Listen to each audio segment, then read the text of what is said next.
اعوذ باللہ من الشیطان الرجیم بسم اللہ الرحمن الرحیم وَلَقَدْ آتَيْنَا مُوسَى الْكِتَابَ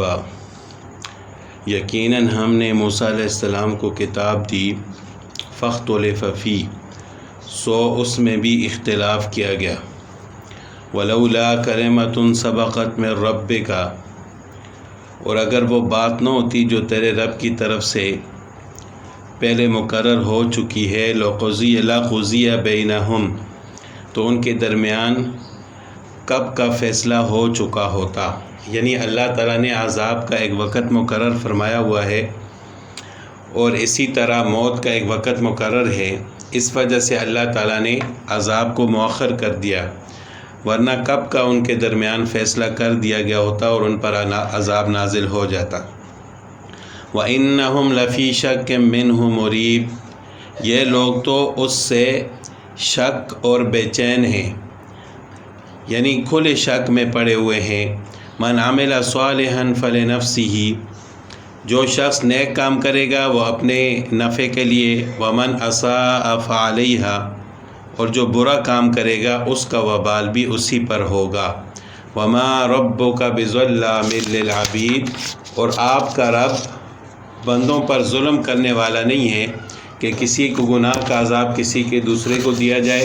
اور جس شخص نے نیکیاں کی ہیں اور اس کی نیکیوں میں کمی کی جائے، ایسا نہیں ہو سکتا۔ جس نے جو عمل کیا ہے اس کا بدلہ اسی کو دیا جائے گا۔ الیہ یرد علم الساعہ قیامت کا علم ہی اللہ ہی کی طرف لوٹایا جاتا ہے، یعنی قیامت کا صحیح علم صرف اللہ کے پاس ہے، اس کے علاوہ کسی کے پاس نہیں۔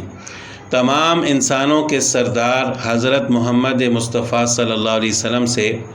جب فرشتوں کے سرداروں میں سے ایک سردار حضرت جبرائیل علیہ السلام نے قیامت کے آنے کا وقت پوچھا تو آپ صلی اللہ علیہ وسلم نے فرمایا کہ جس سے پوچھا جاتا ہے وہ پوچھنے والے سے زیادہ جاننے والا نہیں، یعنی جس طرح آپ کو معلوم نہیں ہے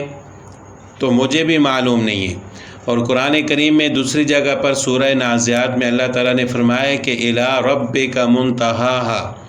کہ قیامت کب آئے گی اس کا صحیح علم اللہ تعالیٰ کے پاس ہے۔ اور اسی طرح دوسری جگہ پر اللہ تعالیٰ نے ارشاد فرمایا کہ لا یجلیہا لوقتہا الا ہو کہ قیامت کے وقت کو اللہ تعالیٰ کے سوا اور کوئی نہیں جانتا۔ تو بہرحال اللہ کی طرف ہی قیامت کا علم لٹایا جاتا ہے۔ وما تخرج من ثمرات من اکمامہا اور جو پھل اپنے شگوفوں سے نکلتے ہیں، اکمام مطلب شگوفے، وما تحمل من انثی اور جو مادہ حمل سے ہوتی ہے، ولا تضع الا بعلمی اور جو بچے انہیں ہوتے ہیں سب کا علم اسے ہے، یعنی اللہ تعالیٰ جانتے ہیں ہر غیب کی بات کو۔ وَيَوْمَ يُنَادِيهِمْ أَيْنَ شُرَكَائِي جس دن اللہ تعالیٰ ان مشرکوں کو بلا کر ان سے پوچھے گا کہاں ہیں میرے شرکا، کہاں ہیں وہ جن کو میرے ساتھ آپ شریک ٹھہراتے تھے۔ قَالُوا آذَنَّاكَ وہ جواب دیں گے کہ ہم نے تجھے کہہ سنایا، مَا مِنَّا مِن شہید کہ ہم میں سے کوئی اس کا مدعی نہیں۔ وَضَلَّ عَنْهُمْ مَا كَانُوا يَدْعُونَ یہ جن کی پرستش اس سے پہلے کرتے تھے وہ ان کی نگاہ سے گم ہو گئے، من قبل اس سے پہلے، وَظَنُّوا مَا لَهُم مِّن مَّحِيصٍ اور انہوں نے سمجھ لیا کہ اب ان کے لیے کوئی بچاؤ نہیں ہے، یعنی اب ان کو اللہ کے عذاب میں مبتلا کیا جائے گا۔ لا يسأم الانسان من دعاء الخیر بھلائی کے مانگنے سے انسان تھکتا نہیں۔ وَإِن مَّسَّهُ الشَّرُّ فَيَئُوسٌ قَنُوطٌ اور اگر اسے کوئی تکلیف پہنچ جائے تو مایوس اور نا امید ہو جاتا ہے، یعنی ہر وقت اللہ تعالیٰ سے بھلائی مانگتا رہتا ہے اور تھکتا نہیں ہے، لیکن کبھی اللہ تعالیٰ کی طرف سے اس پر کوئی برا وقت آ جائے، کوئی تکلیف پہنچے تو پھر اللہ کی رحمت سے مایوس ہو جاتے ہیں، نا امید ہو جاتے ہیں کہ میرے اوپر تو کبھی خیر آئی نہیں۔ وَلَئِنْ أَذَقْنَاهُ رَحْمَةً مِنَّا مِن بَعْدِ ضَرَّاءَ اور جو مصیبت اسے پہنچ چکی ہے اس کے بعد اگر ہم اسے کسی رحمت کا مزہ چکھائیں، مَسَّتْهُ لَيَقُولَنَّ هَٰذَا لِي تو کہہ اٹھتا ہے کہ اس کا تو میں حقدار تھا،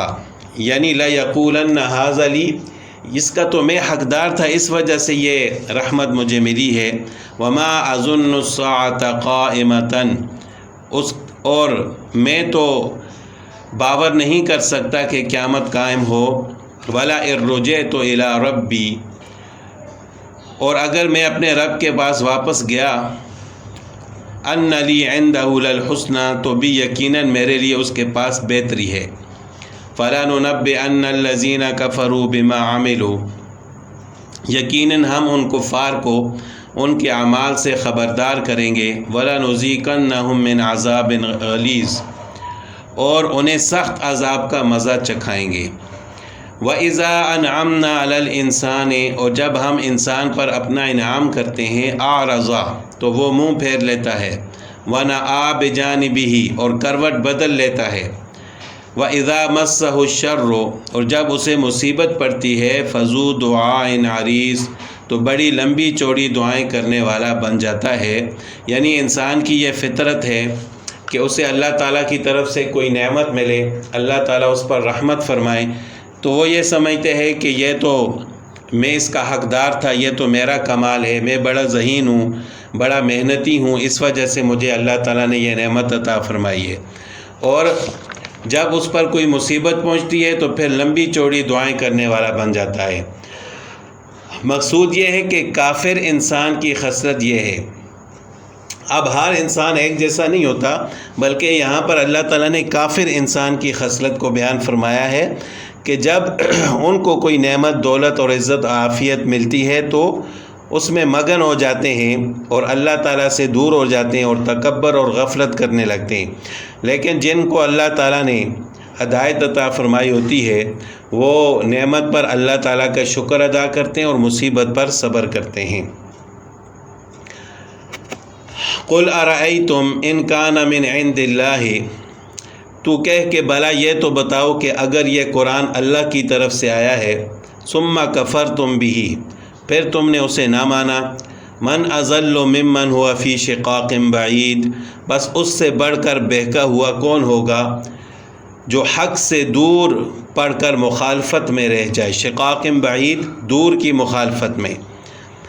سنریہم آیاتنا فی الآفاق، ان قریب ہم انہیں اپنی نشانیاں آفاق عالم میں بھی دکھائیں گے، وفی انفسہم، اور خود ان کی اپنی ذاتوں میں بھی، حتی یتبین لہم انہ الحق، یہاں تک کہ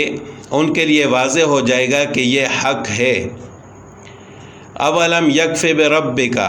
کیا تیرے رب کا ہر چیز سے واقف و آگاہ ہونا کافی نہیں؟ انہ علی کل شیء شہید، کہ وہ ہر چیز سے واقف ہے، ہر چیز پر گواہ ہے۔ الا انہم فی مریۃ من لقاء ربہم، یقین جانو کہ یہ لوگ اپنے رب کے روبرو جانے سے شک میں ہیں،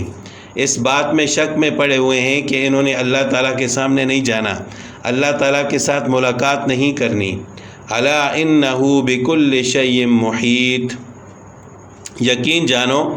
کہ اللہ تعالیٰ ہر چیز کا احاطہ کیے ہوئے ہیں، یعنی اللہ تعالیٰ کے علم میں ہے سب کچھ، اللہ تعالیٰ نے سب چیزوں کو جانا ہوا ہے، اور جو کچھ زمین کے نیچے ہو رہا ہے یا آسمان کے اوپر یا لوگوں کے دلوں میں چھپا ہوا ہے، اللہ تعالیٰ عالم الغیب ہیں اور اللہ تعالیٰ ہر چیز کو جاننے والے ہیں۔